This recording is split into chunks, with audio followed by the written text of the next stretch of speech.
بلوچستان میں ایک غیر معمولی واقعہ پیش آیا جب بلوچ لبریشن آرمی BLA نے جعفر ایکسپریس کو ہائی جیک کر لیا اور 200 سے زائد پاکستانی فوجیوں کو یرغمال بنا لیا۔ یہ حملہ ایک بڑا پیغام ہے پاکستان اور چین کے لیے۔ یہ واقعہ ٹنل نمبر 8 کے قریب پیش آیا جب جنگجوؤں نے ٹرین روک کر فوجیوں کو حراست میں لے لیا، جبکہ عام شہریوں کو چھوڑ دیا گیا۔ BLA کا دعویٰ ہے کہ یہ کارروائی پاکستان اور چین کی اقتصادی اور فوجی مداخلت کے خلاف ایک واضح پیغام ہے۔ BLA نے اپنے ویڈیو بیان میں کہا کہ وہ بلوچستان میں غیر ملکی قبضے کو ختم کرنا چاہتے ہیں۔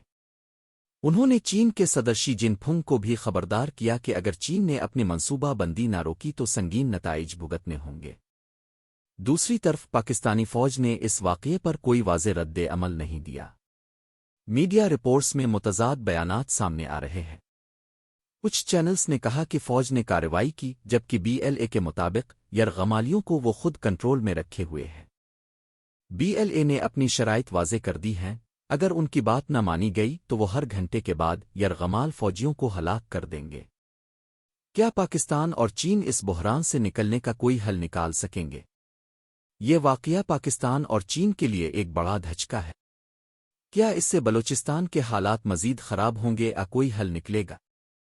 اپنی رائے کمنٹس میں ضرور دیں اور تازہ ترین اپڈیٹس کے لیے ہمارا چینل سبسکرائب کریں۔